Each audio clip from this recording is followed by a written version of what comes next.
মই এইটো এতিয়া মই ক'ব নোৱাৰোঁ। মই আজি CM ছাৰলৈ ফোন কৰি আছোঁ, CM ছাৰে যাতে মোৰ ফোনটো ৰিচিভ কৰে। যিটো মানুহ কোনো মানুহক অন্যায় কৰা নাছিলে, ৰাতিপুৱাৰ পৰা গধূলিলৈকে অকল সমাজৰ কামেই কৰি ফুৰে।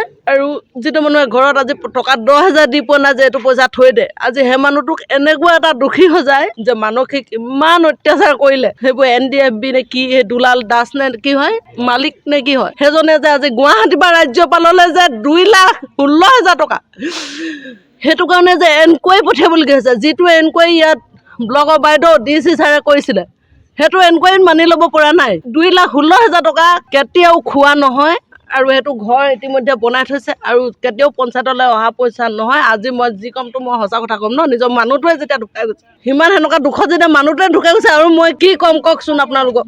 মই CM ছাৰলৈ ফোন কৰি আছোঁ, CM ছাৰ যাতে মোৰ ফোনটো ৰিচিভ কৰে, মই সেইটোহে কামনা কৰিছোঁ। ইমান এটা মানুহকে মই হেৰুৱালোঁ। আমি ল'ৰাটোৱে মই আছোঁ, কোনদিনা কি হৈ যাব কোনো ঠিকনা নাই। আমি মই তাকে একো কৰিব নোৱাৰোঁ। আমি সমাজৰ কাৰণে একোৱে কৰিব নোৱাৰোঁ। সিমান ভাল মানুহ এটাক মই হেৰুৱালোঁ। সমাজৰ কাৰণে দিছিলোঁ মই একেবাৰে মানুহটোক, আজি সেই মানুহটোকে মই হেৰুৱালোঁ। আমি জীয়াই থকা একো অৰ্থ নাই। মই গোটেইখিনি মই নিউজত দিম অলপ পিছত, মোৰ ওচৰত আছে ৰিপৰ্টখিনি।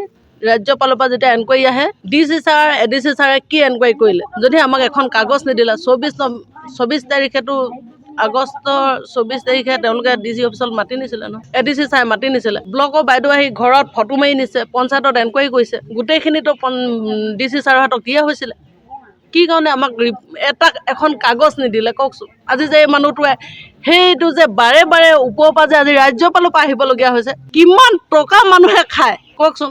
এইটোতো কোনো খোৱাটোতো এনকুৱাৰী হৈছে, খাইছেনে নাই খোৱাটো সেইটো এনকুৱাৰী হৈছে। সেই এনকুৱাৰীটো কিয় নিদিলে, সেইটোতো চবেই গম পাব লাগিছিলে।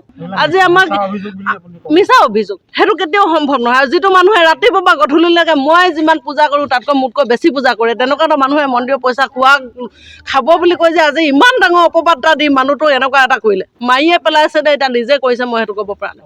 নিউজ লেবত দিছে ৰফিক আহমেদ, বাৰে বাৰে যে নিউজ চেনেলত দিয়ে, যিটো নিউজ চেনেলটো CM ছাৰৰ হয়, বাৰে বাৰে যে অকল BJP কথাকেই বেয়াকৈ লিখে। BJP কংগ্ৰেছ বুলি মই কোনো দলৰ মানুহ নহয়। যিটো মানুহে যে সেইটো এনকুৱাৰী হোৱাৰ পিছত কিয় এনকুৱাৰীখিনি নিদিলে, আমাকতো DC ছাৰৰ পৰা দিব লাগিছিলে।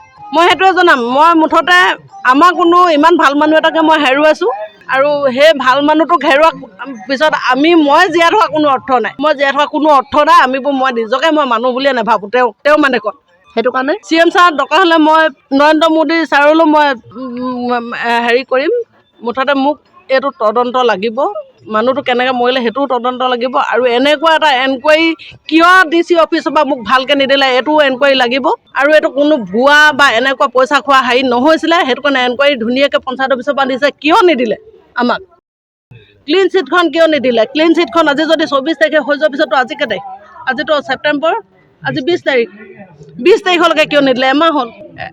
ADC কোন মই ভালকৈ নাজানো, কিন্তু DC ছাৰেতো তেওঁক চাব দিছিলে। তাৰমানে মোক DC ছাৰে নহ'লে বা CM ছাৰে নহ'লে বা প্ৰধানমন্ত্ৰী নৰেন্দ্ৰ মোদীয়ে মোক যি কৰে কৰক, আমাৰ নামানো জীয়াই থাকি লাভ নাই। তেওঁকে যেতিয়া মই ভাল মানুহজনক হেৰুৱালোঁ, মই মোৰ নিজৰ মানুহজনী হিচাপে মই সেইটোৱে মই জানো। মোৰ মানুহটো খুব মই ধৰি লওক সমাজৰ কাৰণে এৰি দিয়া মানুহ, খুব ভাল কাম কৰি আছে আৰু প্ৰতিটো কামেই ভাল বুলি মই জানো। আৰু তেনেকুৱা ক্ষেত্ৰত মই তাৰমানে এই লোকৰ খোচা বিন্ধা এই যে সেইবিলাক লৈ পিনি যে মানুহটো আজি হেৰাই যাবলগীয়া হ'ল, এনেকুৱা এটা মানুহ আমিবোৰ ল'ৰাটো আমি জীয়াই থকা কোনো অৰ্থ নাই। আপোনালোকে ভালকৈ নিউজটো কৰক যাতে নৰেন্দ্ৰ মোদী তেওঁ পায়।